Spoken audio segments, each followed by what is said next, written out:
ISKCON Mangalore వారి 18 రోజుల గీతా క్లాసులు 12వ రోజు. ఈ రోజుతో భక్తి యోగం కంప్లీట్ చేస్తాము. అందరికీ స్వాగతం. ఓం అజ్ఞానతిమిరాంధస్య జ్ఞానాంజనశలాకయ చక్షురున్మిళితం యేన తస్మై శ్రీ గురవే నమః.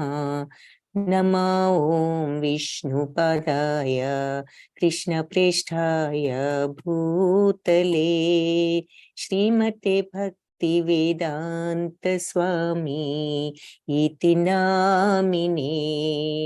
నమస్తే సరస్వతి దేవి గౌరవాణి ప్రచారిణే నిర్విశేష శూన్యవాది పాశ్చాత్య దేశధారిణే.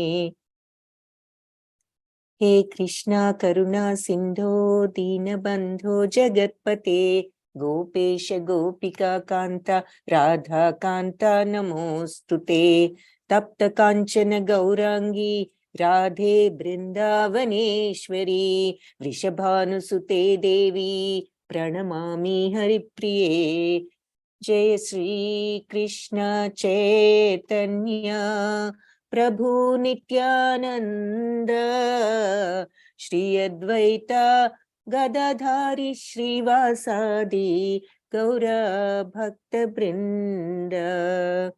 हरे कृष्ण कृष्ण कृष्ण हरे हरे, हरे राम राम राम हरे हरे. హరే కృష్ణ. భక్తి యోగము మొట్టమొదటగా అర్జున ఉవాచతో ప్రారంభం. అర్జున ఉవాచ ఏవం సతతయుక్త ఏ భక్తాస్త్వాం పర్యుపాసతే ఏ చాప్యక్షరమవ్యక్తం తేషాం కే యోగ విత్తమః. సో సతతము ఎల్లప్పుడూ యుక్తులై ఎవరైతే భక్తాస్త్వాం నీ యొక్క భక్తిలో నీ మీద భక్తితో నిన్ను పర్యుపాసన అంటే నిన్ను ఆరాధిస్తూ ఉంటారో, ఏ చాప్యక్షరం అవ్యక్తం అంటే కొంతమంది ఏమో అవ్యక్తాన్ని ఆరాధిస్తూ నిరాకార బ్రహ్మాన్ని ఆరాధిస్తూ ఉన్నవాళ్ళు.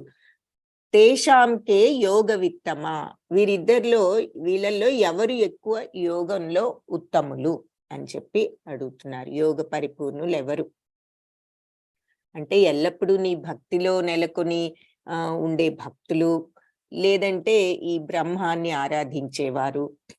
ఇలాంటి ఈ ఇద్దరిలో కూడా ఎవరు ఎక్కువ యోగ పరిపూర్ణులు? సో భగవంతుణ్ణి ఆరాధించటం అనే విషయంలో ఒక్కొక్కరు ఒక్కొక్క పద్ధతి ఉండొచ్చు. కొంతమంది ఇలా పూజలు చేస్తూ ఎప్పుడు భగవంతుణ్ణి పూజలు చేసినంత మాత్రాన్ని భక్తి అని కాదు, మనస్సులో భగవంతుడి మీద ఆ భక్తిభావం, ఆ శరణాగతత్వం ఏర్పరచుకోవాలి. భక్తిభావం భగవంతుడి మీద. కొంతమంది నిరాకార బ్రహ్మం మీద ఆ భక్తిభావం ఉంచుకుని, కొంతమంది ఇలా ధ్యానాలు అవి ఆ రకంగా కూడా చేస్తూ ఉండొచ్చు. సో ఇలా ఈ రకంగా చేసేవారు, ఆ రకం భక్తిభావంతో ఉండేవారు, ఈ నిరాకార తత్వం మీద ఉండేవారు, వీళ్ళల్లో ఎవరెక్కువ పరిపూర్ణులు అని అడుగుతున్నాడు. ఈ సందర్భంగా భగవంతుని కొందరు బ్రహ్మన్ రూపంలో పూజిస్తారని, ఇంకా కొందరు పరమాత్మ రూపంలో, అంటే మరి అందరి హృదయాల్లో పరమాత్మ ఉన్నారని చెప్పుకుంటున్నాము. ఆ పరమాత్మ ఇలా ఈ రూపంలో ఉంటారు ఆయనని. తర్వాత భగవంతుడు అంటే శ్రీకృష్ణ రూపంలోను, ఇలా ఒక్కొక్కరు ఒక్కొక్క రూపంలో భగవంతుణ్ణి పూజించవచ్చు, అంటే ఒక్కొక్క విధంగా. సో కొందరు ఆకారంతో, కొందరు నిరాకారంతో, ఎవరి మార్గం వాళ్ళకి ఉండవచ్చు. ఎవరు ఎక్కువ యోగంలో పరిపూర్ణులు అని అర్జునుడు అడిగిన ప్రశ్నకు భగవంతుడి సమాధానం ఏమిటో చూద్దాం. శ్రీ భగవానువాచ మయ్యావేశ్య మనో ఏ మాం నిత్యాయుక్తా ఉపాసతే శ్రద్ధయా పరయోపేత స్తే మే యుక్తతమా మతా. సో ఎవరైతే నా మీద మనస్సును తర్వాత మనస్సును పెట్టి నిత్యము కూడా ఉపాసన చేస్తూ ఉంటారో శ్రద్ధతో, వాళ్ళు నన్ను అర్చించటంలో వాళ్ళు యోగ పరిపూర్ణులని నా యొక్క ఉద్దేశము. సో మనస్సును నా మీద పెట్టి, మయ్యావేశ్య మనోయేమ, మనస్సును నా మీద పెట్టి నన్ను నిత్యము ఉపాసన చేసేవాళ్ళు, శ్రద్ధయా పరయోపేత, ఎంతో శ్రద్ధతో నన్ను నిత్యము నా మీద మనస్సును పెట్టి నన్ను నిత్యము ఉపాసన చేసేవాళ్ళు యుక్తతమ మత, యోగంలో అత్యుత్తమ పరిపూర్ణులని నా ఉద్దేశము అని చెప్తున్నారు. సో మనస్సును భగవంతుడి పైన లగ్నం చేసి నిత్యము ఆయనను ఉపాసన శ్రద్ధతో చేసేవాళ్ళు. ఏ త్వక్షరమనిర్దేశ్యం అవ్యక్తం పర్యుపాసతే సర్వత్ర గమచింత్యం చ కూటస్థం అచలం ధ్రువం సన్నియమ్యేంద్రియగ్రామం సర్వత్ర సమబుద్ధయః. సో ఎవరైతే ఇంద్రియాతీత, మరి ఏత్వక్షరం నిర్దేశ్యం అవ్యక్తం పర్యుపాసతే. సో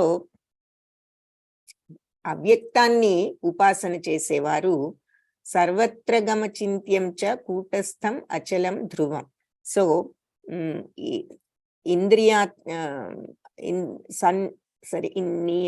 సన్నియమ్యేంద్రియ గ్రామం అంటే ఇంద్రియాలన్నిటినీ కూడా కంట్రోల్లో ఉంచుకుని, మరి సర్వత్ర గమచింత్యం అంటే సర్వవ్యాపకము, అగమచింత్యం అంటే ఊహాతీతము, మనం ఊహించలేనటువంటి, కూటస్థం అచలం అంటే మార్పు లేని, అచలం కదలనటువంటి, ధ్రువం స్థిరమైనటువంటి, సన్నియమ్యేంద్రియ గ్రామం అంటే ఇంద్రియాలన్నిటినీ నియంత్రించుకుంటూ, సర్వత్ర అన్ని సమయాల్లో ఎప్పుడు సమబుద్ధయః, ఎప్పుడు సమత్వంతో అంటే రాగద్వేషాలు లేకుండా బ్యాలెన్స్డ్గా ఎవరైతే ఈ సమబుద్ధితో ఉండగలుగుతారో, ఇంగ్లీష్లో ఈక్వానిమిటీ అని చెప్పుకున్నాం, తెలుగులో సమత్వం అని చెప్పుకున్నాం.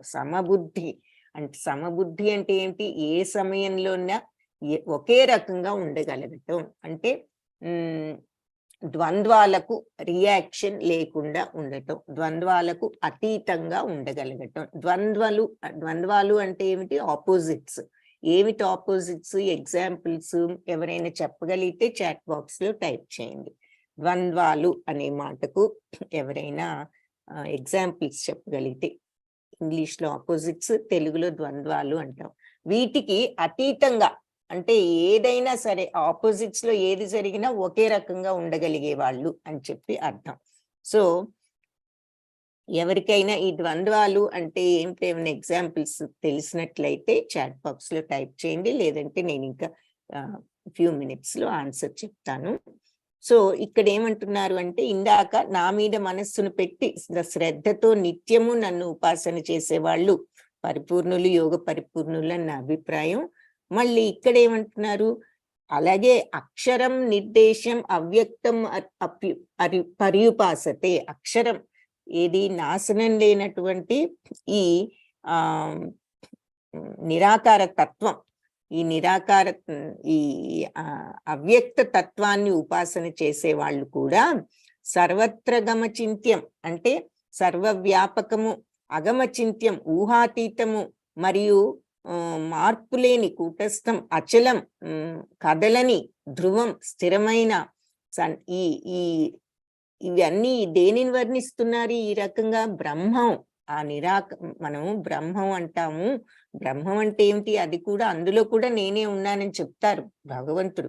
సో బ్రహ్మం అంటే కూడా మరి భగవంతుడి యొక్క రూపమే. సో అది ఎలాంటిది అంటే సర్వత్ర అంటే సర్వవ్యాపకం, అగమచింత్యం మన ఊహకు అందనిది, చ మరియు కూటస్థం అంటే మార్పులేనిది, అచలం కదలనిది, ధ్రువం స్థిరమైనది.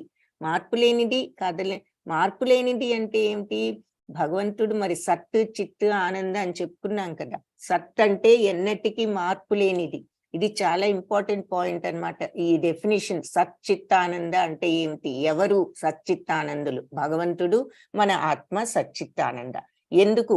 సత్ ఎప్పటికీ మార్పు లేనిది, స్థిరమైనది, శాశ్వతమైనది, మార్పు లేకుండా ఉండేది ఎవరు ఈ ప్రపంచంలో, ఈ విశ్వంలో ఎవ్వరూ లేరు.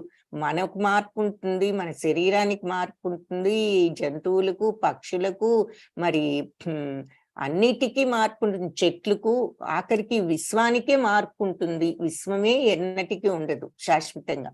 కాబట్టి శాశ్వతంగా ఉండేది ఒక్క సచ్చితానంద స్వరూపుడైన భగవంతుడు, మన ఆత్మ. కాబట్టి సత్ అంటే మార్పు లేనిది ఎవరు అంటే ఇంకా ఇవే, ఏదీ లేదు. కాబట్టి అది ఇక్కడ అచలం, ధ్రువం, శాశ్వతం అని చెప్తూ ఆ బ్రహ్మాన్ని కూడా, భగవత్ స్వరూపమైన బ్రహ్మాన్ని అలా వర్ణిస్తూ, సన్నియమ్యేంద్రియ గ్రామం, నీ ఇంద్రియాలన్నిటినీ కూడా నియంత్రించి సర్వత్రా అన్ని సమయాల్లో సమబుద్ధితో ఉండగలిగిన వాళ్ళు కూడా మరి నన్ను పొందుతారు అని చెప్తున్నారు. సరే, ఇక్కడ ఆన్సర్స్ వచ్చాయి, చూద్దాము.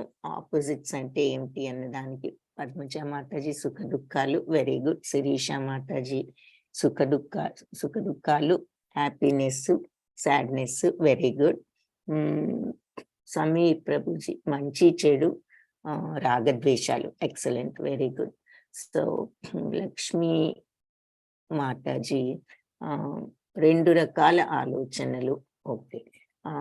సో ఆపోజిట్స్ అంటే అది ఇది, సుఖము దుఃఖము, రాగము ద్వేషము, మంచి చెడు, మరి ఇవన్నీ ఇప్పుడు మీరు చెప్పిన ఎగ్జాంపుల్స్. ఇంకా కొన్ని ఎగ్జాంపుల్స్ చెప్పాలంటే మరి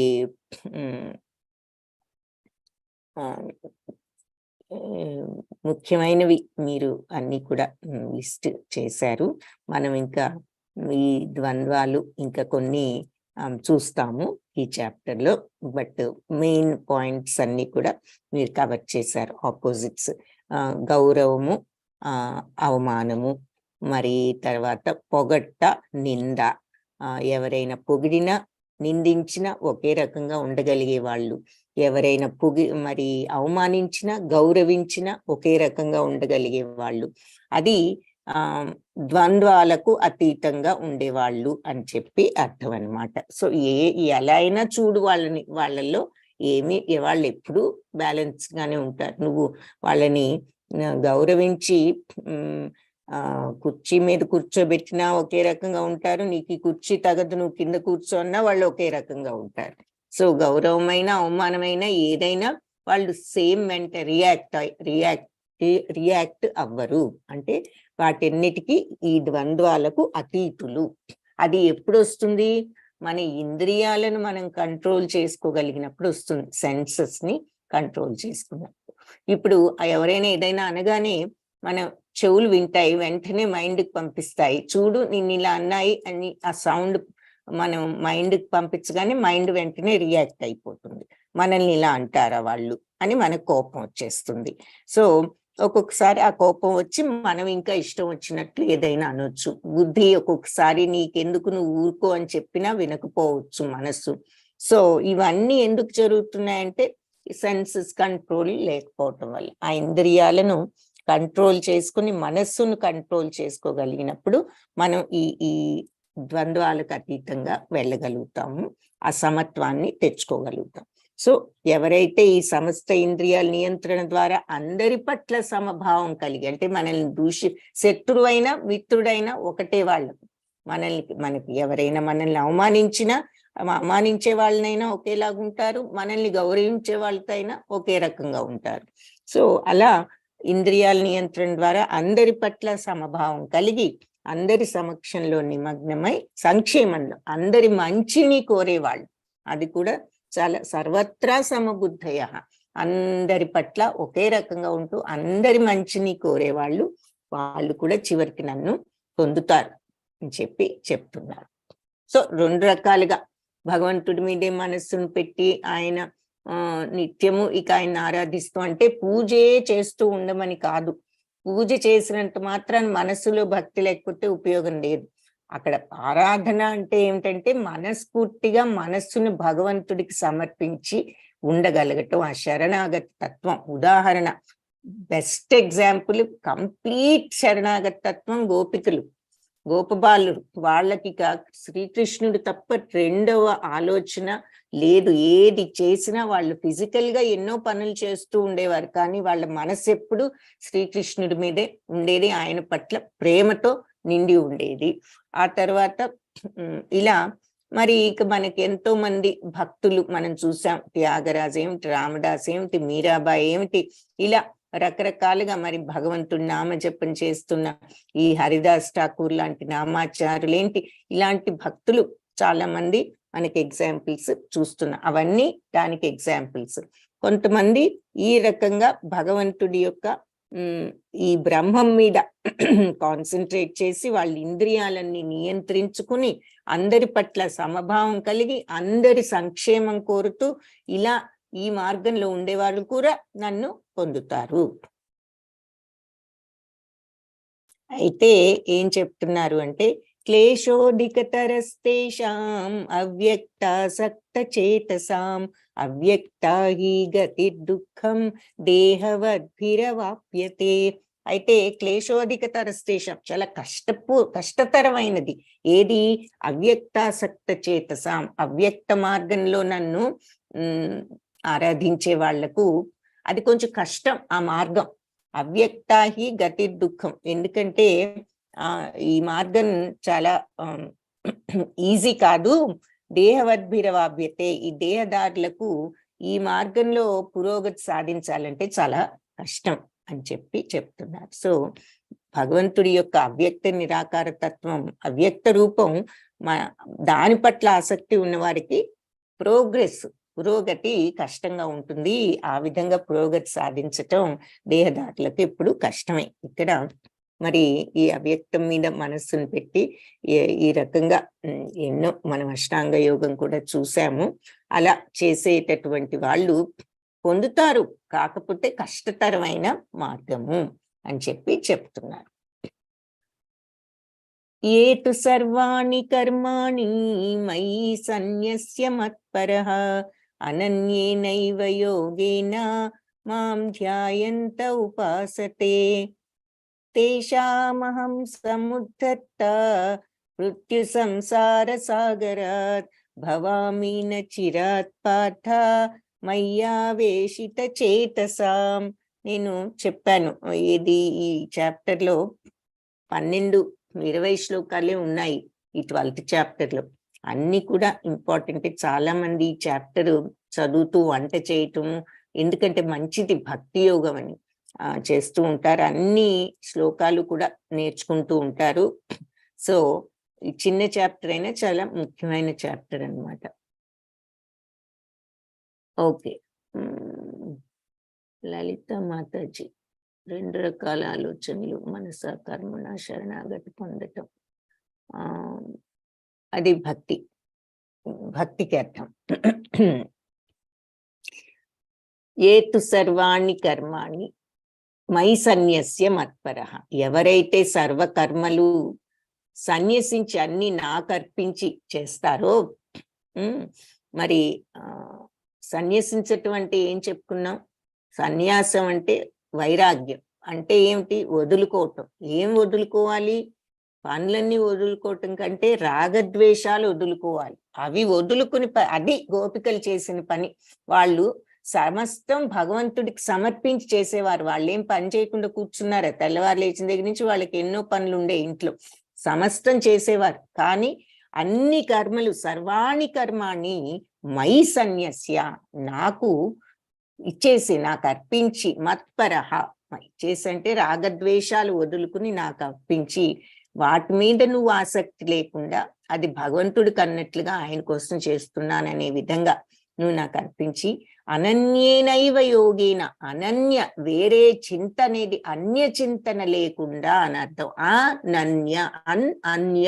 అన్యమైనది అంటే ఇతరమైనది అని, అనన్య అంటే దానికి ఆపోజిట్ ఏమిటి? ఇతర ఆలోచనలు ఏమీ లేకుండా ఏకాగ్రతతో ఆ యోగంలో మాం ధ్యాయంత, నన్ను ధ్యానిస్తూ ఉపాసన చేసేవారు. ఉపాసన అంటే ఆరాధించటం అనుకోండి, పూజించటం అనుకోండి, ఏదైనా అది ఉపాసన అన్న దానికి అర్థం. సో అన్ని కర్మలు కూడా మత్పరహ నాకు సమర్పించి మరి సన్యసించే వైరాగ్యంతో, అంటే రాగద్వేషాలు లేకుండా, వాటి మీద ఈ పని చేస్తున్నాను, ఆహా నాకు ఈ లాభం వస్తుంది ఆ లాభం వస్తుంది అది వదిలిపెట్టి ఇది భగవంతుడి కోసం చేస్తున్నాను, ఇది నా డ్యూటీ, ఆయనకు సమర్పించి చేస్తున్నాను అని, దానివల్ల వచ్చే లాభం నష్టం వాటి మీద ఏమొస్తుందా అనే ఆసక్తి లేకుండా పని వరకు చేసి అది భగవంతుడికి అన్నట్లుగా ఆయనకు అర్పించి, ఎవరైతే సర్వకర్మలు ఈ రకంగా అనన్య చిత్తంతో వేరే ధ్యాస లేకుండా ఇదే మార్గంలో ఈ రకంగా పనులు వైరాగ్యంతో నాకు అర్పించి చేసేవాళ్ళు, తేషామహం సముద్ధర్త, వాళ్ళని నేను ఉద్ధరిస్తాను. ఎక్కడి నుంచి? మృత్యు సంసార సాగరాత్, వాళ్ళని మృత్యు సంసారం నుంచి నేను ఉద్ధరిస్తాను. భవామీన చిరాత్ పార్థ, వాళ్ళను మృత్యు సంసార సాగరం నుంచి రక్షిస్తాను. మయ్యావేసిత చేతసాం, ఎవరైతే నా మీద ఇలా మనస్సును నా మీద పెట్టి ఎప్పుడు కూడా నన్ను ఈ రకంగా ఆరాధనలో ఈ యోగంలో యుక్తులై ఉన్న వాళ్ళను అని చెప్తున్నారు. ఇక్కడ ఎగ్జాంపుల్ గా మరి గజేంద్ర మోక్షంలో గజేంద్రుడు చివరకు అన్ని ట్రై చేసి ఫెయిల్ అయిన తర్వాత భగవంతుణ్ణి అప్పుడు మనస్ఫూర్తిగా ఇక శరణాగత తత్వంతో, ఇక దారి లేదు భగవంతుడా నువ్వు తప్ప నన్ను రక్షించేవాళ్ళు లేదని ఎప్పుడైతే మనస్సును కంప్లీట్ గా భగవంతుడి మీద పెట్టి ప్రార్థించాడో భగవంతుడు వచ్చి రక్షించటం మనకు గజేంద్ర మోక్షం భాగవతంలో స్టోరీ అది చూస్తున్నాము.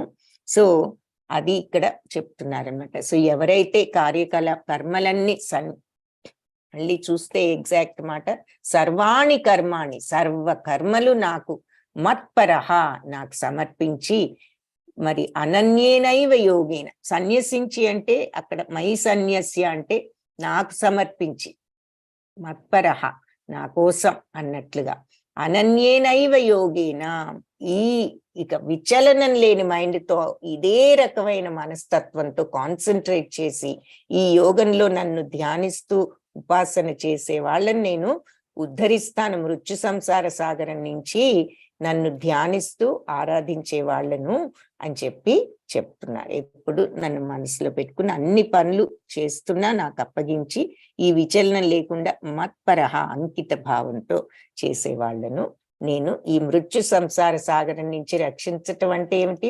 జనన మరణ చక్రం నుంచి రక్షణ వచ్చింది అంటే ముక్తి వచ్చినట్లు. ఇప్పుడు భగవంతుడు మనకి భక్తి అనేది ఎలా ఉంటుంది, ఈ భక్తి అనేది ఏమిటి అని మనకు భక్తిలో ఏ భక్తి ఎలా ఉంటే మనం భగవంతుడిని పొందుతాము అని మనందరికీ కూడా కొంచెం డౌట్ గా ఉంటుంది ఈ భక్తి అన్న పదం.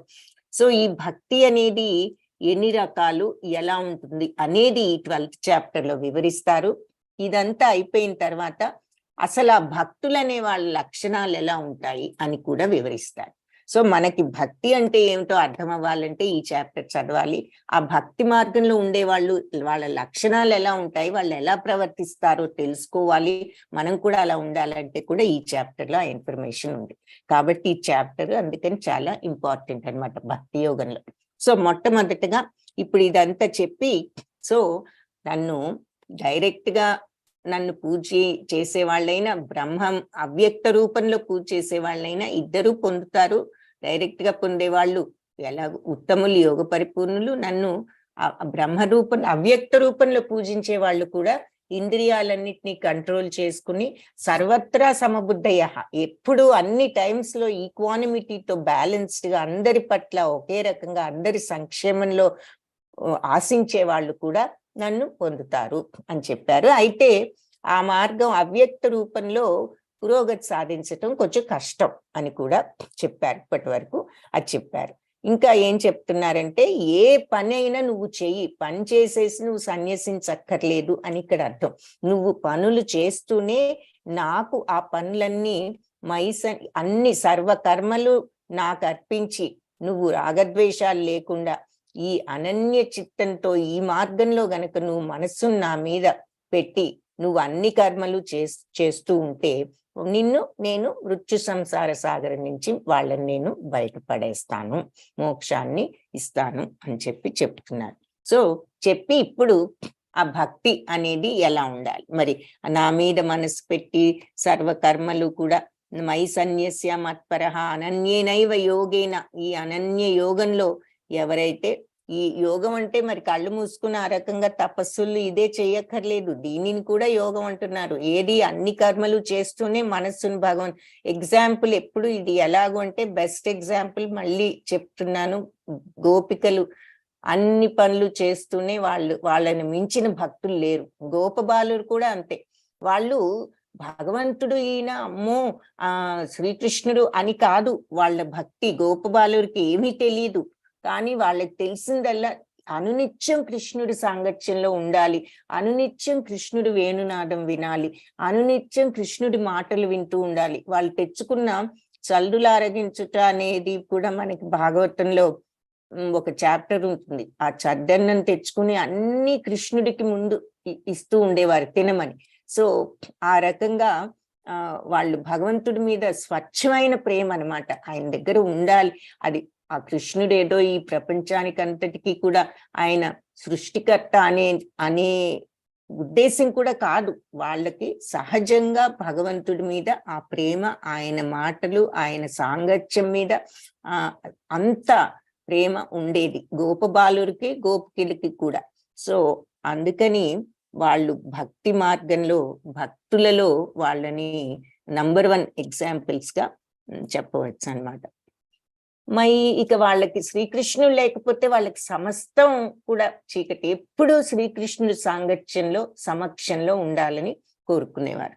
మయ్యేవ మన ఆధత్స్వ, ఇప్పుడు భగవంతుడు భక్తిలో రకాలు చెప్తున్నారు. అంటే ఆ భక్తి అంటున్నారు, నువ్వు భక్తి ఎలా ఉండాలి, భక్తిగా ఉండాలంటే ఏం చెయ్యాలి, ఏమిటా మార్గం అని మనందరికీ డౌట్ వస్తుంది కదా, అర్జునుడు కూడా అడుగుతున్నాడు. కాబట్టి క్లియర్ గా ఇక్కడ చెప్తున్నారనమాట. ఫస్ట్ కైండ్ అంటే టాప్ మోస్ట్ భక్తిది ఈ అనన్య భక్తి. అది ఎలా ఉంటుంది అంటే, అనన్య భక్తి మయ్యేవ మనాధత్స్వ మయి బుద్ధిం నివేశయ నివసిష్యసి మయ్యేవ అత ఊర్ధ్వం న సంశయః. సో మయ్యేవ మన ఆధత్స్వ, మనస్సును నా మీదే పెట్టి, మయి బుద్ధిం నివేశయ, బుద్ధిని కూడా నా మీదే పెట్టి, నివసిష్యసి మయ్యేవ, అలా ఉన్నట్లయితే నువ్వు మనస్సును బుద్ధిని నా మీద స్థిరపరిచినట్లయితే నివసిష్యసి, నాలోనే నివసిస్తావు. అత ఊర్ధ్వం న సంశయ, ఇక నీకప్పుడు పైలోకాలు, ఊర్ధ్వం అంటే మోక్షం, నిస్సందేహము నువ్వు ఆ రకంగా నాలోనే ఉంటావు అని చెప్తున్నారనమాట. సో నువ్వు నా మీద గనక మనస్సును బుద్ధిని పెట్టినట్లయితే, లగ్నం చేసినట్లయితే అనన్య యోగంలో నువ్వు నాలోనే ఉంటావు. ఇక మనస్సును బుద్ధిని అంటే ఇక మనం అప్పుడు ఎవరు ఇలా ఉండగలరు అంటే, మనస్సు బుద్ధి భగవంతుడి మీద ఎలాగంటే, మనం ఎగ్జాంపుల్స్ గా గోపికల్ లాంటి వాళ్ళను, మీరాబాయి లాంటి వాళ్ళను, గోపబాలులను మనం తీసుకుని మనం అర్థం చేసుకోవటానికి ప్రయత్నించాలి. సో భగవంతుడి మీద ఆ కంప్లీట్ ప్రేమ, కంప్లీట్ సరెండర్, అది టాప్ మోస్ట్ ఫామ్. భక్తిలో ఇది టాప్ మోస్ట్ స్టేజ్ అన్నమాట. ఎప్పుడు నిరంతరము మనస్సులో భగవంతుడే, ఏది చేసినా ఏది చూసినా అన్ని మన పనులు మెకానికల్ గా చేస్తూనే ఉంటాం. అది ఎంత గొప్ప తత్వమో మనం ఆలోచిస్తే మనకి అర్థమవుతుంది కొంతవరకు, అసలు ఊహాతీతం. ఆ గోపికలు గోపబాలురి యొక్క భక్తి అంటే నిత్యము వాళ్ళు అన్ని పనులు చేసుకుంటూనే, వేరే కొన్ని పని చేయకుండా కూర్చుని ధ్యానం చేస్తున్నారా, లేదు, వాళ్ళు అన్ని పనులు చేస్తూనే నిరంతరం అనుక్షణం వాళ్ళ మనసు శ్రీకృష్ణుడి మీదే ఉండేది. సో వాళ్ళు నిజమైన కర్మయోగులు అన్నమాట. సో కర్మయోగులు, భక్తి యోగులు అన్ని. ఆ భక్తి ఉన్నప్పుడు భగవంతుడు ఏం చెప్పారు, మనం 10th చాప్టర్ లో చూసాం. నేనే వాళ్ళ మనసులో జ్ఞానదీపాన్ని వెలిగించే భక్తి ఉన్నప్పుడు నా దగ్గరికి వచ్చే మార్గం చూపిస్తాను అని చెప్పి జ్ఞానదీపేన అహం అజ్ఞానజం తమః జ్ఞానదీపేన భాస్వత. వాళ్ళకి ఇది తెలియకపోయినా మిగిలిన జ్ఞానం అంత భక్తి ఉన్నప్పుడు వాళ్ళ మనస్సుల్లో నేనుండి అజ్ఞానం అనే చీకటిని తరిమి జ్ఞానదీపాన్ని వెలిగిస్తాను అని చెప్పారు. సో వీళ్ళందరూ కూడా అలా ఎంతో జ్ఞానులు. అలాంటివి వాళ్ళకి తెలియకపోయినా వేదాలు అవన్నీ వాళ్ళకున్న ఈ అనన్య భక్తికి, అచంచల భక్తికి భగవంతుడే వాళ్లకు ఆ జ్ఞానాన్ని ఇస్తారు అని చెప్పి మనం అర్థం చేసుకోవచ్చు ఈ గోపికలు గోపబాలుర విషయంలో. సో అది అనన్య భక్తి. ఇక అలాంటి వాళ్ళు నిస్సందేహంగా ఎప్పుడు నాలోనే నివసిస్తారు. ఇక మరి వాళ్ళ మైండ్ భగవంతుడి మైండ్ తో కాన్స్టెంట్ కాంటాక్ట్ లో, యోగా అంటే ఏంటి? కనెక్షన్ విత్ గాడ్ అని చెప్పుకున్నాం. ఇక వాళ్ళ కాన్స్టెంట్ కనెక్షన్, వాళ్ళ మనసుకి ఎప్పుడు ఫిక్స్ అయిపోయి ఉంది. భగవంతుడి మైండ్ వాళ్ళ మైండ్ ఎప్పుడు కనెక్షన్ లోనే ఉంది. అందుకని వాళ్ళు నాలోనే నివసిస్తారు అని చెప్తున్నారు. ఈ కనెక్షన్ అనేది ఎలా అర్థం చేసుకోవచ్చు అంటే, మనం ఎన్నోసార్లు ఎగ్జాంపుల్ చెప్పుకున్నాం. మనకి ఇష్టమైన వస్తువు ఏదైనా ఉంటే దాని గురించి విపరీతంగా ఆలోచిస్తూ ఉంటాం. లేదంటే ఎవరైనా ఇష్టమైన వ్యక్తులు ఉంటే వాళ్ళ గురించి విపరీతంగా ఆలోచించాం అనుకోండి. ఇప్పుడే నీ గురించి ఆలోచిస్తున్నాను అంటారు ఫోన్ చేస్తే. ఆ కనెక్షన్ మనం ఏమనుకుంటాం? టెలిపతి అని ఈ రోజుల్లో ఇలా రకరకాల మాటలు వాడుతున్నాం. సో భగవంతుడి మీద మన మనస్సు అంత కాన్సన్ట్రేషన్ తో ఉంటే మరి మనకు ఆ భగవత్ తత్వం వెంటనే వాళ్ళకు వస్తుంది, ఆ సచ్చిత్తానంద తత్వం. అందుకే వాళ్ళు ఎప్పుడు ఆనందంలోనే ఉండేవారు. శ్రీకృష్ణుని తలుచుకుంటే వాళ్ళ మనసుకి ఎప్పుడూ ఆనందం ఉండేది. ఎందుకు? ఆ భగవంతుడి యొక్క ఆ సత్ చిత్ ఆనంద తత్వాన్ని వాళ్ళు అనుభవించేవారనమాట. ఎందుకంటే కాన్స్టెంట్ గా భగవత్ తత్వంతో వాళ్ళ కనెక్షన్ ఉండేది కాబట్టి ఆ భగవంతుడిలో ఉన్న ఆనందం వాళ్ళకు కూడా వస్తుంది. ఈ యోగా అంటే మరి భగవంతుడి యొక్క ఆ తత్వాన్ని మనం అండర్స్టాండ్, కాన్సన్ట్రేట్ చేసి ఆ భగవంతుడితో ఆ కాంటాక్ట్ వచ్చినప్పుడు మనకు కూడా ఆ ఆనందం ఏంటి అన్నది అర్థం అవుతుంది అనమాట. ఆ కాంటాక్ట్ అన్న మాటకు అర్థం అది మనకు అర్థం అవ్వటమే కంప్లీట్ కాంటాక్ట్. మనం ఇంకొక ఎగ్జాంపుల్ కూడా చెప్పుకున్నాం. ప్లగ్ తీసుకువెళ్ళి గుచ్చటానికి దాంట్లో ట్రై చేస్తూ ఉంటాం పెట్టడానికి. అది యోగ ప్రయత్నం. మరి కంప్లీట్ గా ఎప్పుడైతే దాంట్లోకి ఆల్మోస్ట్ పెట్టగలిగినప్పుడు యోగాలో ఉన్నాము. కంప్లీట్ కాంటాక్ట్ ఎప్పుడు వస్తుంది? ఫుల్గా అది కాంటాక్ట్ వచ్చినప్పుడు కానీ బల్బ్ వెలగదు. అప్పటి వరకు ప్రయత్నంలో ఉంటాం, కానీ కంప్లీట్ గా అది వెళ్ళినప్పుడే ఆ బల్బ్ వెలుగుతుంది. అలాగే కంప్లీట్ గా మన మైండ్ ఆ భగవత్ తత్వాన్ని ఎప్పుడైతే వెళ్ళి మనం ట్రై చేస్తూ అక్కడికి వెళ్ళి మనం టచ్ చేయగలుగుతామో మన మైండ్ తో, అప్పుడు మనకి ఇది సచ్చిత్తానందము అనేది తెలుస్తుంది. అది అప్పుడు మనం భగవంతుణ్ణి నిజంగా ఎక్స్పీరియన్స్ చేసినట్లు అర్థం అన్నమాట. సో అదొక ఎగ్జాంపుల్. మనం ఈ యోగా అంటే ఏమిటి అని. అందుకే ఎప్పుడు వాళ్ళు ఆనందంగానే ఉంటారు. అలాంటి వాళ్ళకి ఎప్పుడు దుఃఖం అనేది ఉండదు. భగవంతుడి నుంచి సెపరేషన్ ఉంటేనే వాళ్ళకి దుఃఖం, అంతేకాని ఆ కాంటాక్ట్ లో ఉన్నంత కాలం వాళ్ళు అదే యోగంలో ఉంటారు. సో అది మరి నువ్వు అవ్యక్తంతో అయినా తెచ్చుకోవచ్చు, కాకపోతే కష్టం. అది మరి వీళ్ళు ఎదురుగుండా రూపంతో ఉన్నారు కాబట్టి వీళ్లకు ఆ భక్తి ఉన్నప్పుడు వీళ్ళు ఆ రకంగా ప్రోగ్రెస్ అయ్యి ఆ భక్తిని అలవర్చుకోగలిగారు. సో అనన్య భక్తి అంటే ఇలా అనునిత్యము బుద్ధి మనస్సు నా మీదే ఉంచి ఉండగలిగిన వాళ్ళు నాలోనే ఉంటారు. అది అనన్య భక్తి. ఇక వేరే ఆలోచన లేకుండా మనస్సులో ఎప్పుడు నువ్వు నన్ను ఉంచుకోగలిగితే. రెండవ రకం చాలా చక్కగా చెప్తారు భగవంతుడు. ఎందుకంటే మనందరం ఇంత స్టేజ్కి ఎప్పుడు వెళ్తాము అని మనకు వెంటనే డౌట్ వస్తుంది. గోపికల్లాగా మనం ఎక్కడ ఉంటాము, గోపబాలుర్లాగా అని. అందుకని అందరికీ ఏదో ఒక మార్గాన్ని సెలెక్ట్ చేసుకోండి, మీకు ఏది వీలైతే అది అని. మనకి అది వీలు కాకపోతే అధచిత్తం సమాధాతుం నశక్నోషి మయి స్థిరం. నువ్వు ఇలా స్థిరంగా మనసును బుద్ధిని నాలో ఉంచలేకపోతే, అది నీ శక్యం కాకపోతే, అభ్యాసయోగేన తతో, నువ్వు సాధనతో మాం ఇచ్ఛాప్తుం ధనంజయ, సాధన చేస్తే ఆ సాధనా యోగంతో నువ్వు నన్ను పొందాలనే కోరికను పెంచుకుంటావు ధనంజయ అని చెప్తున్నారు. సో సాధనా భక్తి అన్నారనమాట ఈ రెండో రకాన్ని. సో ధనంజయ, నీ మనసు ఇలా విచరణ లేకుండా మనసును బుద్ధిని నువ్వు నా మీద స్థిరంగా ఉంచలేకపోయావే అనుకో, అప్పుడు నువ్వు ఈ భక్తి యోగ అభ్యాసాలు చెయ్యి, సాధన చెయ్యి. ఈ రకంగా నువ్వు నన్ను పొందే కోరికను పెంచుకో, అభ్యాసం చెయ్యి అంటే ట్రై చెయ్యి. మరి ఎలా ఈ అభ్యాసం అంటే, నువ్వు జపం చేయటం, భగవంతుడిని తలుసుకోవటం, భగవంతుడి మీద ఆలోచన పెట్టటం. ఎలా పెడతాము మరి? ఆయన నామాన్ని తలుచుకోవటం, ఆయన నామాన్ని వినటం, శ్రవణం ద్వారా, ఇలా భగవద్గీత వినడం ద్వారా, ఆయన చెప్పిన విషయాలను వినడం ద్వారా, ఆయన నామాన్ని తలుచుకోవటం ద్వారా, ఆయన రూపాన్ని ధ్యానించటం ద్వారా ఇలా నువ్వు చేయొచ్చు. ఆ తర్వాత భక్తి యోగ నియమాలు 4 ఉన్నాయని చెప్తారు. ఆ 4 ఏమిటి అంటే, మరి నువ్వు అహింస చేయకుండా ఉండటం, ఆ తర్వాత ఇవి కొన్ని ఉన్నాయి. శౌచ్యం అని అంటే చెడు సావాసాలు, చెడు పనులు చేయకుండా ఉండటము. ఆ తర్వాత అహింస అంటే మరి కరుణ. ఇవన్నీ కూడా భక్తి యోగ నియమాలు కొన్ని ఉన్నాయి.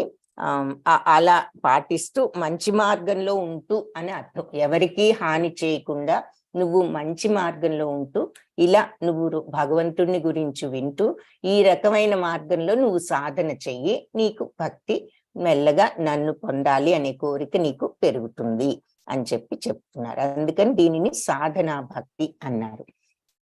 నెక్స్ట్ ది నిష్కామ కర్మ. ఇలా సాధన చేయటం కూడా నీకు కష్టం అనిపించింది అనుకో, అభ్యాసేప్య సమర్థోసి మత్కర్మ పరమో భవ మదర్థం అపి కర్మాణి కుర్వన్ సిద్ధిం అవాప్స్యసి. నువ్వు ఈ భక్తి యోగంలో ఈ ప్రాక్టీసులు కూడా నువ్వు చేయలేకపోయావే అనుకో, ఈ అభ్యాసం చేయలేకపోతే, అభ్యాసేప్య సమర్థోసి ఇది కూడా చేయలేకపోతే, మత్కర్మ పరమో భవ నా కోసం పని చెయ్యి. మదర్థమపి కర్మాణి అంటే ఏ పని చేసినా ఇది భగవంతుడి కోసం చేస్తున్నాను, నా కోసం కాదు అనేటటువంటి భావంతో. మదర్థమపి కర్మాణి, నా కోసం గనక నువ్వు కర్మ చేస్తే, కుర్వన్ సిద్ధిం అవాప్స్యసి, నీకు సిద్ధత్వం పరిపూర్ణత సిద్ధిస్తుంది, వస్తుంది అని చెప్తున్నారు. సో నువ్వు ఈ సాధనా భక్తి కూడా చేయలేకపోయావనుకో అభ్యాసం, అప్పుడు నా కోసం పనులు చేయటానికి మత్కర్మ పరము అంటే నా కోసం పనులు చేయటానికి ప్రయత్నించు. ఈ రకంగా నువ్వు భక్తితో పనులు చేయటం వలన నీకు సిద్ధత్వం సమకూరుతుంది అని చెప్తున్నారు. అంటే ఏ పని అంటే అన్నీ కూడా మంచి పనులు చేయటం అని అర్థం ఒకటి. 2 భగవంతుడి కోసం చేస్తున్నాను అనేటటువంటి భావాన్ని పెంచుకోవటం. నా కోసం నా కోసం నా కోసం అనేటటువంటి భావాన్ని తగ్గించుకుని, ఇది నా బాధ్యత, ఇది భగవంతుడి కోసం, భగవత్ ప్రీతి అర్థం, ఆయనకి నచ్చే విధంగా ఆయన కోసం చేస్తున్నాను అనే భావాన్ని పెంచుకో. అంటే ఆధ్యాత్మిక మార్గంలో ఉండటానికి ట్రై చెయ్యి. ఈ స్వార్థంతో ఈ భౌతిక ప్రపంచపు కోరికలతో ఫుల్గా అలా ఉండకుండా కొంచెం ఆ భావంతో నా కోసం పనిచేస్తున్నాను అన్నట్లుగా. అది కూడా చేయలేకపోయావనుకో సకామ కర్మ,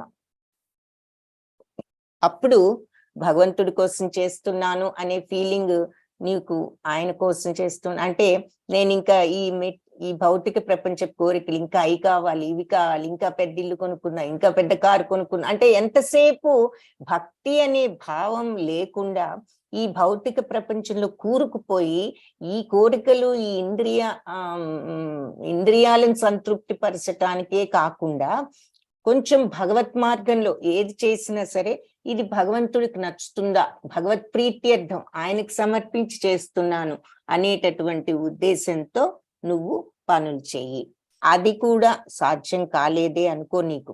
అప్పుడు అదైతప్య శక్తోసి కర్తుం అజ్యోగమాశ్రితః సర్వకర్మ ఫలత్యాగం తతః కురు యతాత్మవాన్. సో అన్ని భగవంతుడి కోసమే చేయటం అనేది కొంచెం కష్టం అనిపించింది అనుకో నీకు, కొన్ని మరి మామూలుగా వేరే అలా చేయలేకపోతే నువ్వు కనీసం కర్మఫలాలను త్యజించటానికి సర్వకర్మ ఫల త్యాగం తతః కురు యతాత్మవాన్, అన్ని కర్మ ఫలాలను త్యాగం చేసి ఆ రకంగా ఉండటానికి ప్రయత్నించు. నా కోసం నువ్వు భక్తితో ఎప్పుడు అన్ని నా కోసం భక్తితో నువ్వు సమర్పించి చేయలేకపోతే కనీసం నీ కర్మ ఫలాలను త్యజించి మరి ఆత్మనిగ్రహం ఉన్నవాడివై ఉండు అని చెప్తున్నారు.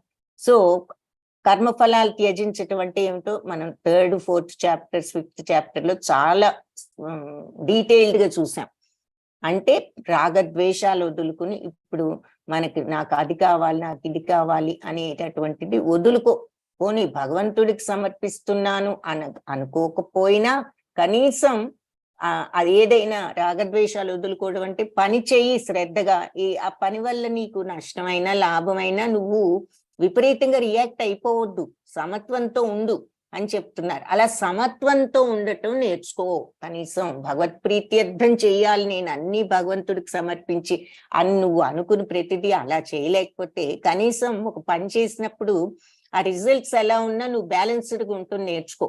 ఊరికినే ఏదైనా దానివల్ల నీకు నష్టం వస్తే విపరీతంగా కృంగిపోయి అందరినీ కోప్పడి అందరి మీద కోపంతో దుఃఖంతో ఈర్ష్యతో ఉండొద్దు. అలాగే విపరీతమైన లాభం వస్తే మహాగర్వంతో పొంగిపోవద్దు. ఏదైనా నువ్వు బ్యాలెన్స్డ్ గా ఉండటం నేర్చుకో. నువ్వు చేసే పనులు అన్నిటికీ రిజల్ట్స్ ఎలా ఉన్నా వాటి మీద నువ్వు విపరీతమైన ఎఫెక్ట్ నీ మీద పెట్టుకోవద్దు. రాగద్వేషాలు వదులుకోవడం అంటే అది. రియాక్ట్ అవ్వకుండా ఉండటం, బ్యాలెన్స్డ్ గా సమత్వంతో ఉండటం నేర్చుకో అని చెప్తున్నారు. సో అది ఇక్కడ ముఖ్యమైన పాయింట్ అన్నమాట. రాగద్వేషాలు వదులుకున్నప్పుడు ఎలా ఉంటుంది ప్రవర్తన, ఏది జరిగినా సమత్వంతో బ్యాలెన్స్డ్ గా. ఇది ఇక మరి మనకి ఈ రకంగా జరిగింది, భగవత్ ప్రసాదం ఇంతే అని అనుకోగలిగినప్పుడు మనకి అన్నెసెసరీ ఆందోళనలు, ఈ కోపాలు, ఈ తాపాలు, ఈ దుఃఖాలు, ఈ ఈర్ష్యలు, ఈ గర్వాలు ఏవి కూడా ఉండవు. కాబట్టి ఈ ప్రాక్టీస్ అయినా మనం స్టార్ట్ చేసి చేయొచ్చు. సమస్తం భగవంతుడికి అర్పించి చేస్తున్నాను అని ఆ స్టేజ్కి వెళ్ళలేకపోయినా కనీసం ఏది జరిగినా ఈక్వానిమిటీతో బ్యాలెన్స్డ్ గా ఉండటం అయినా నేర్చుకోవచ్చు. ఎప్పుడు ఉండగలం ఈక్వానిమిటీ అండ్ బ్యాలెన్స్ తో? రాగద్వేషాలను మనం కట్ చేసుకున్నప్పుడు కొంతవరకు. అంటే కట్ చేసుకుంటే మన వాళ్ళందరి మీద ప్రేమ ఉండకూడదా అని వెంటనే మళ్ళీ డౌట్ వస్తుంది. ప్రేమ ఉండొద్దని కాదు, కానీ ఈ రకమైన వైరాగ్యం మనం చేయవలసింది అన్ని వాళ్ళకి చేస్తూనే ఉండాలి. కానీ ఎలా చెయ్యాలి అంటే ఏది జరిగినా సమత్వాన్ని అలా ప్రాక్టీస్ చేస్తూ చెయ్యాలి. ఇక్కడ మరి పళ్ళమ్మే ఆవిడ స్టోరీ, మనం భాగవతం స్టోరీ ఇంతకు ముందు కూడా చెప్పుకున్నాం. ఎగ్జాంపుల్ ఈవిడ మరి తన బ్రతుకు కోసం పళ్ళమ్ముకుని బ్రతుకుతోంది. అయితే ఆ భక్తి భావంతో ఆవిడ భగవంతుడికి సమస్తం అర్పించింది. తన దగ్గరున్న పళ్ళన్నీ ఇచ్చింది. ఆయన ఏమీ ఇవ్వకపోయినా సరే ఆయన భగవంతుడని ఆవిడకి తెలియదు, కానీ కృష్ణుడి మీద ప్రేమతో. సో ఆ ప్రేమ భావమే భగవంతుడి పట్ల స్వచ్ఛమైన ప్రేమే భక్తి. సో ఆ భక్తి భావాన్ని పెంచుకుంటే ఆ ప్రేమ భావాన్ని, అది మనకు కావాల్సింది. సో అది అప్పుడు భగవంతుడే ఆవిడకి కావలసినవన్నీ తర్వాత ఇవ్వటం జరిగిందని చూస్తున్నాం. అది ఒక ఎగ్జాంపుల్ గా ఇక్కడ చూపిస్తున్నారు. సో నువ్వు నా కోసం పని చేయలేకపోతే కనీసం నువ్వు ఏ పని చేసినా కూడా ఆ రిజల్ట్స్ ఎలా ఉన్నా బ్యాలెన్స్డ్ గా ఉండటం నేర్చుకో అని చెప్తున్నారు. అంటే ఆ కర్మలు కూడా మంచి పనులు చేయాలి, చెడు పనులు అయితే వికర్మలు అంటాం. ఇది కూడా కర్మయోగం చాప్టర్స్ లో చూసాం. శ్రేయో హి జ్ఞానమభ్యాసాత్ జ్ఞానాత్ ధ్యానం విశిష్యతే ధ్యానాత్ కర్మఫల త్యాగః త్యాగాత్ శాంతిరనంతరం. ఇంకా ఏం చెప్తున్నారు? ఒకవేళ ఈ అభ్యాసం కూడా నువ్వు చేయలేకపోయావే అనుకో, అంటే ఈ బ్యాలెన్స్డ్ గా ఉండటం, ప్రతిఫలాపేక్ష వదులుకోవటం నీకు సాధ్యం కావట్లేదనుకో, అప్పుడు నువ్వేం చేయాలి అంటే నువ్వు జ్ఞానం అభ్యసించు. అంటే ఈ వేదాలు ఇవి అవి చదువుకుంటూ ఉండు జ్ఞానం తెచ్చుకోవడానికి. కానీ జ్ఞానాధ్యానం విశిష్యతే, జ్ఞానం కంటే ధ్యానం ఇంకా విశిష్టమైనది. ధ్యానాత్ కర్మఫల త్యాగ, ధ్యానం కంటే కూడా ఈ కర్మఫలాలను త్యజించటం ఇంకా మంచిది అంటే ఇంతకు ముందు చెప్పింది అనమాట. ఎందుకు? త్యాగాశాంతి అనంతరం, కర్మఫలాలను త్యాగం చేస్తే శాంతి వెంటనే వస్తుంది అని చెప్పి చెప్తున్నారు. సో నువ్వు ఈ కర్మఫల త్యాగం చేయగలిగితే మంచిది, కానీ నువ్వు అది చేయలేకపోయావు అనుకో, జ్ఞానం పెంచుకోవటానికి ప్రయత్నించు. ఇక్కడ యోగ వేద పఠనం అవి చూపిస్తున్నారు. ఆ జ్ఞానం కంటే కూడా ధ్యానం ఉత్తమమైనది, ధ్యానం కంటే కూడా ఈ కర్మఫల త్యాగం ఉత్తమమైనది. ఇది ఎందుకు అంటే కర్మఫల త్యాగం ద్వారా మనం త్యాగాశాంతి అనంతరం, కర్మఫల త్యాగం అనంతరం మనకు ఆ శాంతి అనేది వస్తుంది అని చెప్తున్నారు. సో 4వది కర్మఫల త్యాగం అయితే, 5వది ధ్యానము, 6వది జ్ఞానము అని చెప్పి 6 మార్గాలు సూచించారనమాట భగవంతుడు. తనతో యోగం కనెక్షన్ పెట్టుకోవడానికి మార్గాల, భక్తి యోగానికి దారులు ఇవన్నీ కూడా మార్గాలు. సో ఈ మార్గాలు. సో మొట్టమొదట అనన్య భక్తి, 2వది సాధనా భక్తి. అలా ఎప్పుడు మనసు బుద్ధి నా మీద నువ్వు ఉంచలేకపోతే అనన్య భక్తితో సాధన చెయ్యి. ఆ సాధన కూడా నువ్వు అంటే భక్తి మార్గంలో ఉంటూ మంచి పనులు చేస్తూ ఆ భక్తి యోగ నియమాలను పాటిస్తూ అన్నారు. భక్తి యోగ నియమాలు అంటే ఏమిటంటే అదే మళ్ళీ తర్వాత వివరంగా చూస్తాము. అంటే కరుణ, అంటే ఏ జీవిని హింసించకుండా ఉండటము. ఆ తర్వాత శౌచం అంటే చెడు అలవాట్లు లేకుండా ఉండటము. ఇలా ఒక 4 సత్యము, ఎప్పుడు మరి నిజమే పలకటము. ఇలా ఉంటూ మంచి మార్గంలో అంటే ఉంటూ, ఆ తర్వాత మరి భగవంతుణ్ణి గురించి వినటము, తలుచుకోవటము, స్మరించటము, ఇవన్నీ చేస్తూ ఉండు ఆ మార్గంలో. అప్పుడు నీకు మెల్లగా నా మీద ఆ ఇష్టం కలుగుతుంది, నన్ను పొందాలనే ఇంట్రెస్ట్ పెరుగుతుంది. అలా ఆ సాధనలో నువ్వు గనక ఉన్నావంటే అని చెప్పి చెప్తున్నారు. సో అది కూడా నీకు సాధ్యం కాలేదనుకో, ఏ పని చేసినా ఇది భగవంతుడి కోసం చేస్తున్నాను అని అలాంటి పనులే చేస్తూ ఉండు. అది కూడా నీకు సాధ్యం కాకపోతే అప్పుడు నువ్వు ఏ పని చేసినా కూడా ప్రతిఫలాపేక్ష అయినా వదులుకుని ఉండు. అంటే ఎలా ఉన్నా పని వల్ల ఏదొచ్చినా సరే సమత్వంతో ఉండటానికి ప్రయత్నించు.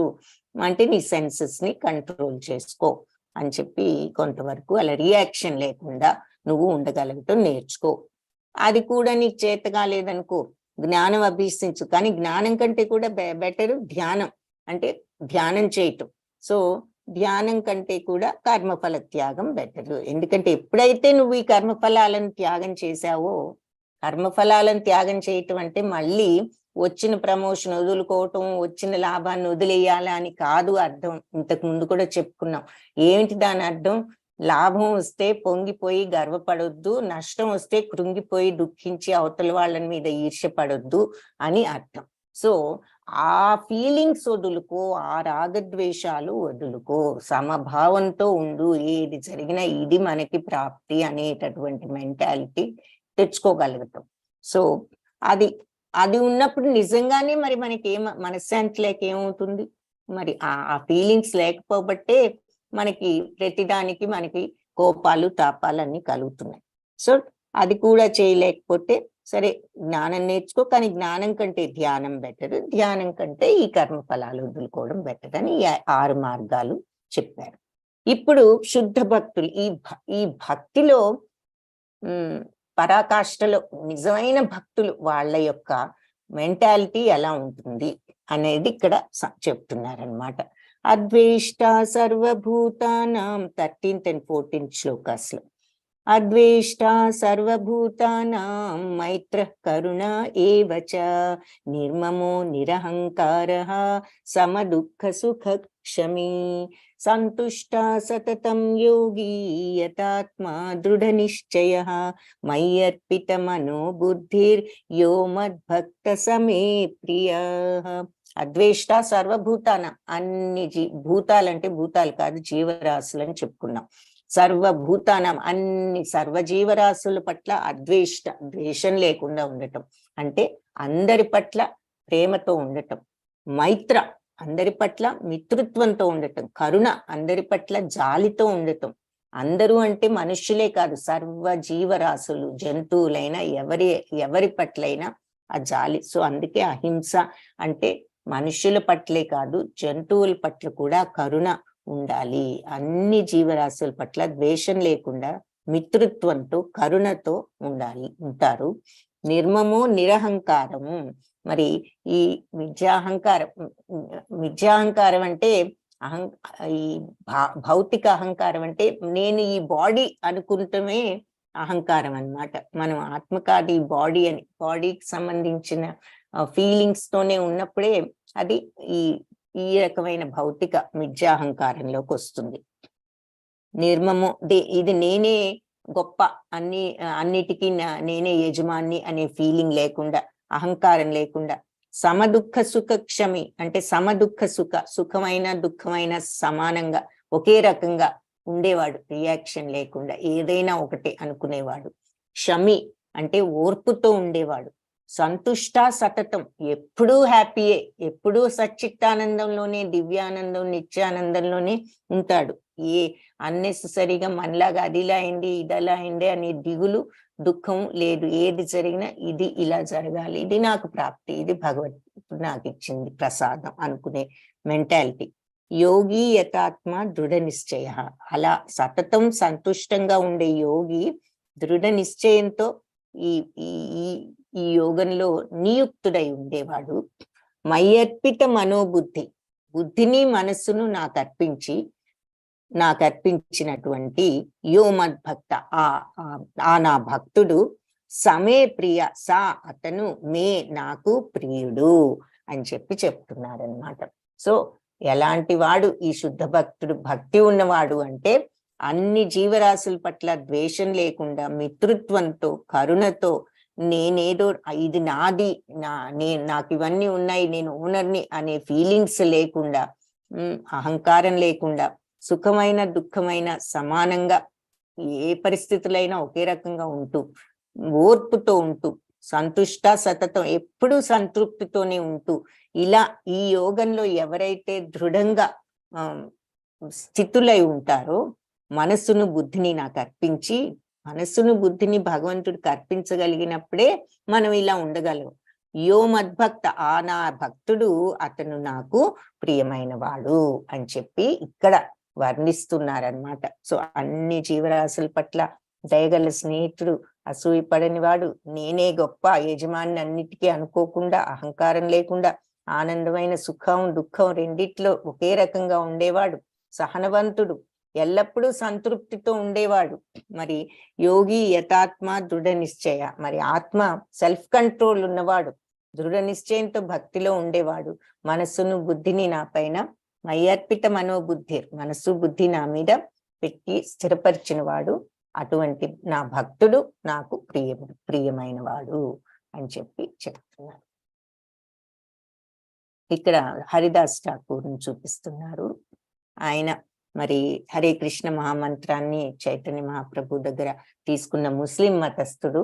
ఆయన మతం వాళ్ళు నిరంతరం ఈ నామజపాన్ని చేస్తూ ఉంటే వాళ్ళకి నచ్చక ఆయన ఎన్నో బాధలు పెట్టి నదిలో పడవేసి అన్నీ చేస్తే అయినా సరే ఆయన తన నామజపాన్ని నిరంతరం కొనసాగిస్తూనే ఉన్నాడు.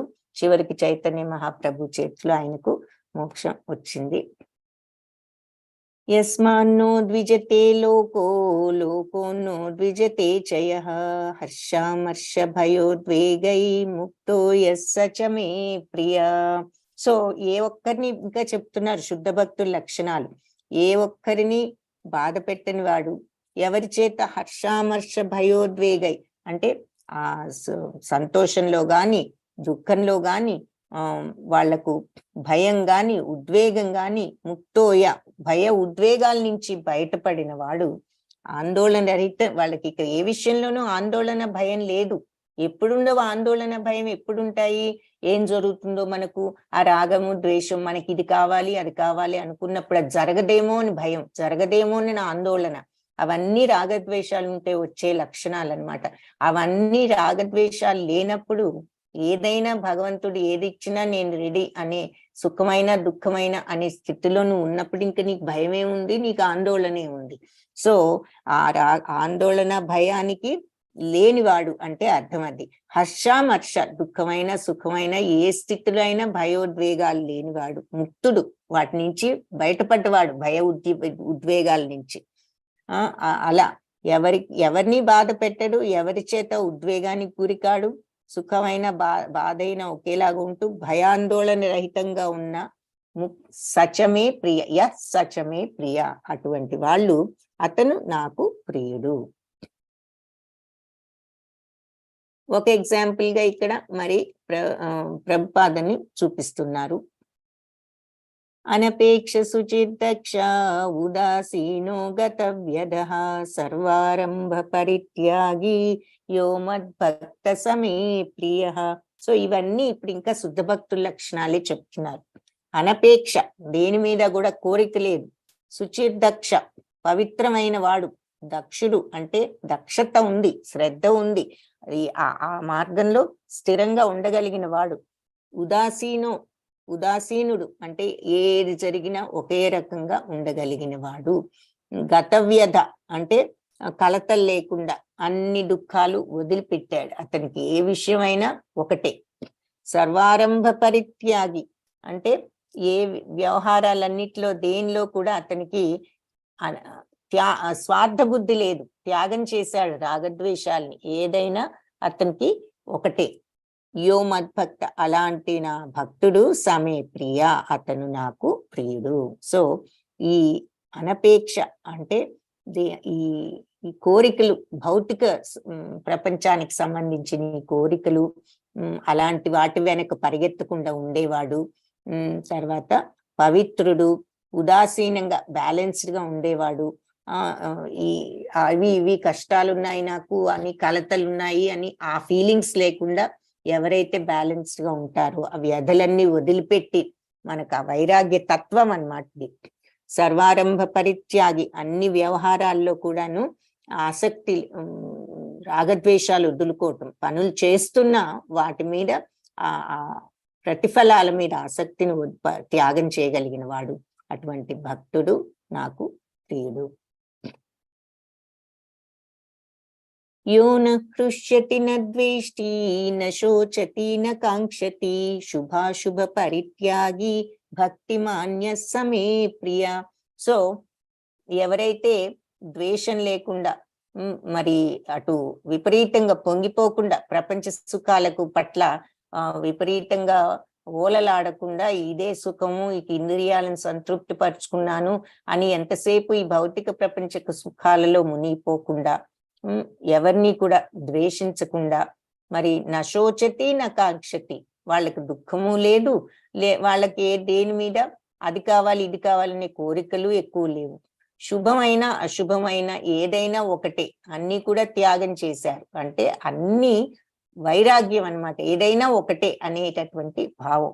అలాంటి భక్తి మాన్యులు సమే ప్రియ, అతను నాకు ప్రియుడు. సో ఎవరైతే ఈ భౌతిక సుఖాల పట్ల ఎంతసేపు ఆ మోజులోనే ఉంటూ ఉండకుండా, ప్రాపంచిక కష్టాలు పట్ల, ఈ కష్టాలు ఏదైనా సుఖాలు వస్తే ఆ మోజులో ఉండకుండా, కష్టాలు వస్తే విపరీతంగా బాధపడిపోకుండా, నష్టం జరిగినా ఎక్కువ బాధపడరు, లాభం కోసం ప్రాకులాడరు, శుభమైన అశుభమైన ఈ పనులను రెండింటినీ కూడా త్యజిస్తారు. రెండింటినీ త్యజిస్తారు అంటే చేయకుండా కూర్చుంటారని కాదు, ఏదైనా సరే ఒకే రకంగా ఉంటారు, రిజల్ట్ ఎలా ఉన్నా.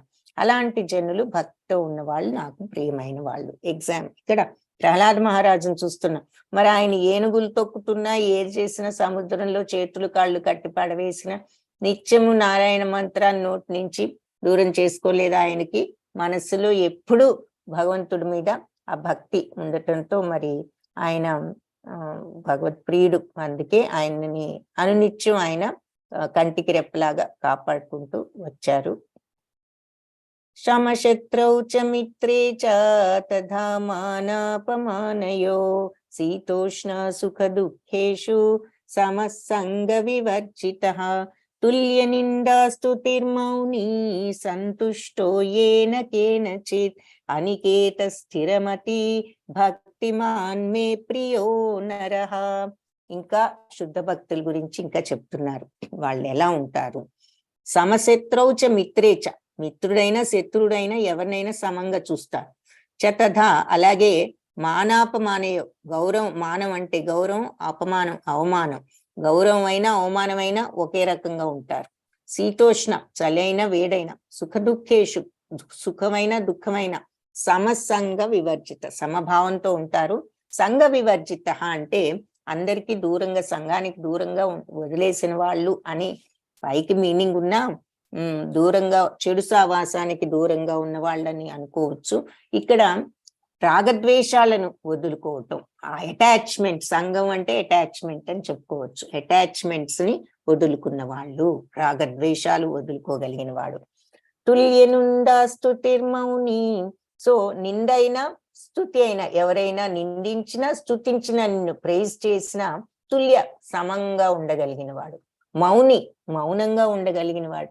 మౌనం అంటే నోరు ఒక్కటి మౌనంగా ఉంటే చాలదు, మనస్సు కూడా భావాలనేవి, రియాక్షన్స్ అనేవి లేకుండా ఉండటం అన్నిటికంటే ముఖ్యమైన పాయింట్. ఇంద్రియాలను కంట్రోల్ చేసుకోవటం అంటే ఏంటి?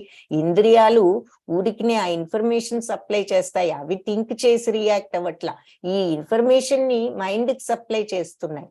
అప్పుడు మైండ్ అది తీసుకుని రియాక్ట్ అవుతుంది. సో మనస్సు రియాక్ట్ అవ్వకుండా మౌనంగా ఉంచుకోవడం ఈ వైరాగ్యానికి చాలా ముఖ్యం. ఉదాహరణకు ఎవరైనా ఏదైనా అనగానే మాట, చెవి ఏం చేస్తుంది? ఆ సౌండ్ మనకి మైండ్ కి ప్రొవైడ్ చేస్తుంది, అంతేగాని చెవి నిర్ణయించడంలా ఈ సౌండ్ ఇలాంటిది అలాంటిది అని. మనస్సు నిర్ణయిస్తోంది, ఓ ఈ మాట ఇలా ఉంది, వాళ్ళు మనల్ని ఇలా అన్నారు, వెంటనే మైండ్ కి రియాక్షన్, కోపం వచ్చేస్తుంది, ఇలా అంటారా మనల్ని అని.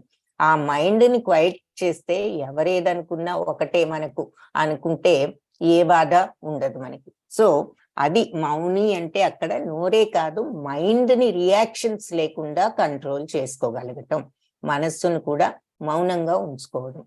సంతుష్టో ఏనకేన చేత్, ఏది జరిగినా సంతృప్తితో ఉండగలగటం. అనికేత స్థిరమతి, ఈ రకమైన మార్గంలో ఎవరిని పట్టించుకో, ఏదైనా ఒకటే అని స్థిరంగా ఈ భావంలో ఉండే భక్తుడు మే ప్రియ, నాకు ప్రియుడు, ప్రియమైన వాడు అని చెప్పి చెప్తున్నారు. సో ఎంతో వివరంగా వివరించారనమాట అన్ని ఈ భక్తుల లక్షణాలు. ఇక చివరికి ఏమంటున్నారు, ఇది 18th 19th లో లాస్ట్ విషయాలు కూడా ఈ శుద్ధ భక్తుల గురించి చెప్పి, ఏతు ధర్మ్యామృతం ఇదం యథోక్తం పర్యుపాసతే శ్రద్ధధానా మత్పరమా భక్తాస్తేతీవ మే ప్రియ. ఎవరైతే ఈ భక్తి మార్గంలో ఈ ధర్మ మార్గాన్ని, అమృత తుల్యమైన ఈ ధర్మ మార్గాన్ని ఎవరికి యథోక్తం పర్యుపాసతే, ఎవరికి ఏ రకంగా సాధ్యపడితే ఆ రకంగా మీరు దీనిని ఉపాసన చేయగలిగితే ఈ అమృత తుల్యమైన ఈ ధర్మ మార్గాన్ని శ్రద్ధధాన మత్పరమ, శ్రద్ధతో నాకు సమర్పించి, అప్పుడు భక్తాస్తే తీవమే ప్రియ, పూర్తిగా అప్పుడు మీరు అలాంటి వాళ్ళు నాకు ప్రియులు. సో ఈ భక్తి యోగం అనే అమృత మార్గాన్ని అనుసరిస్తూ నన్ను పరమ లక్ష్యంగా చేసుకుని భక్తిలో నెలకొని ఉండేవారు నాకు అత్యంత ప్రియమైన వారు. కుచేలుడు ఆయనకున్న భక్తికి, ఆయన పాపం ఎంత దరిద్రంలో ఉన్నా నోరు తెరిచి నాకు ఇది కావాలని అడగల, భగవంతుడి దర్శనం అవుతుంది చాలని వచ్చాడు. భార్య యొక్క ప్రోద్బలంతో ఆవిడ మాట కాదనలేక వచ్చాడు, కానీ ఏది అడగలేదు. ఆయనకు మరి శ్రీకృష్ణుడు రుక్మిణీదేవి సపర్యలు చేయటం ఇక్కడ చూస్తున్నాం. ఇక్కడ ఇంకొక విషయం, మరి ఈ చిత్రంలో కనిపించేది ఎవరైనా దుర్యోధనుడు, కృష్ణుడు, అర్జునుడు అని చెప్తున్నారు. ఇక్కడ ఏమిటిది? యుద్ధ ప్రారంభానికి ముందు శ్రీకృష్ణుడి సహాయం కోసం వీళ్ళిద్దరూ వస్తారు. ముందు దుర్యోధనుడు వస్తాడు, వచ్చి కాళ్ళ దగ్గర ఎందుకు కూర్చోడు అని కూర్చుని తల దగ్గర కూర్చుంటాడు, అహంకారం ఉన్న మనిషి కాబట్టి. తర్వాత అర్జునుడు వచ్చి ఆ కాళ్ళ దగ్గరే క్రింద కూర్చుంటాడు. శ్రీకృష్ణుడు నిద్ర లేచి అర్జునుడిని చూసి ఏమిటి వచ్చారంటే, ఇలా యుద్ధంలో నీ సహాయం కోసం వచ్చాము అంటే, సరే నీకేం కావాలో అడగంటే, అప్పుడు దుర్యోధనుడు ముందొచ్చింది నేను కదా కృష్ణ, నేను అడగాలి కదా అని అంటే, సరే మరి నువ్వు ముందొచ్చి నేను నిద్ర లేవగానే నా కళ్ళ ముందు కనిపించింది మరి అర్జునుడు కదా, సో అర్జునుడిని ముందే ఎవరు కనిపిస్తే వాళ్ళని అడగాలి కదా అని శ్రీకృష్ణుడు అంటాడు. సరే ఏం కావాలి అంటే, యుద్ధ సహాయం కావాలి అంటే, అయితే నేను ఒక పక్క నా సైన్యం ఒక పక్క ఉంటుంది, నీకేది కావాలంటాడు. అన్నప్పుడు అర్జునుడు నువ్వే కావాలని అడుగుతాడు. అప్పుడు దుర్యోధనుడు ఏమనుకుంటున్నాడంటే, అర్జునుడు ఎంత అమాయకుడు, నేను ముందు అడిగే ఛాన్స్ నాకు రాకపోయినా నాకు కావాల్సిందే నాకు వచ్చింది, శ్రీకృష్ణుడు ఒక్కడు ఉండటం వల్ల ఉపయోగం ఏముంది, సైన్యం అంతమంది సైన్యాన్ని వదులుకుని సో సైన్యం అంతా నాకేనని సంతోషించాడు. అక్కడ రెండు విషయాలు, ఒకటి అర్జునుడు మరి భక్తుడికి భగవంతుడు తప్ప ఇంకేమీ అక్కర్లేదు అనేది ఒకటి. ఇతను మరి భగవంతుడు కూడా తెలుసుకోలేని అమాయకుడు, మూర్ఖుడు అనవచ్చు దుర్యోధనుడు. ఏమనుకుంటున్నాడు, కృష్ణుడు ఒక్కడి వల్ల నాకెందుకు, నాకు సైన్యం అంతా ఉంటే ఎక్కువ ఉపయోగం అనుకుంటున్నాడు. సో ఆ భక్తి లేనప్పుడు మనకు భగవంతుడే కావాలి అని భక్తుడు కోరుకుంటాడు అన్నదానికి ఒక ఎగ్జాంపుల్ గా ఇక్కడ ఈ స్టోరీ చూపిస్తున్నారు. ఇకపోతే భక్తులు అనన్య భక్తి, సాధన భక్తి, మరి భగవంతుడి కోసమే కర్మ చేయటం, ఆ తర్వాత నిష్కామ కర్మ ప్రతిఫలాపేక్ష లేకుండా చేయటం, ఆ తర్వాత ధ్యానము, జ్ఞానము అని మనం 6 మార్గాలు చూసాము.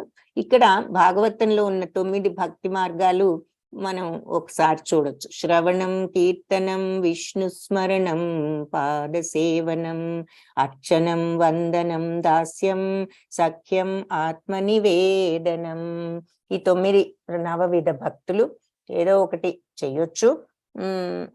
అసలు భగవంతుడి పట్ల ప్రేమ పెంచుకోవటమే అన్నిటినీ మించినది. అప్పుడే ఆత్మనివేదన కూడా జరగవచ్చు. హరే కృష్ణ కృష్ణ కృష్ణ హరే హరే, హరే రామ రామ రామ హరే హరే. కృష్ణం వందే జగద్గురుం. ఈ గీతా పాఠంలో మనం నేర్చుకున్నది ఏమిటంటే, అంటే సంగత్వాన్ని అంటే అటాచ్మెంట్స్ వదులుకుని భగవంతుడి పైన భక్తి పెంచుకుంటం ద్వారా, అంటే భగవంతుడి ఆ భక్తి మార్గం అంటే మరి కనీసం సాధన చేయటం ద్వారా, భగవంతుని జపించడం ద్వారా, ఈ హరే కృష్ణ నామ మంత్రంతో, లేదంటే కనీసం ఈ జపించడం ద్వారా, మరియు భగవంతుడి లీలల గురించి వినడం ద్వారా, ఆయన బోధలు వినడం ద్వారా మనం పరమ ఉత్కృష్టమైన భగవద్ధామాన్ని పొందవచ్చు అని చెప్తున్నారు. వాంఛాకల్పతరుభ్యశ్చ కృపా సింధుభ్య ఏవ చ పతితానాం పావనేభ్యో వైష్ణవేభ్యో నమో నమః. ఇంతటితో భక్తి యోగం చాప్టర్ కంప్లీట్ చేశాము.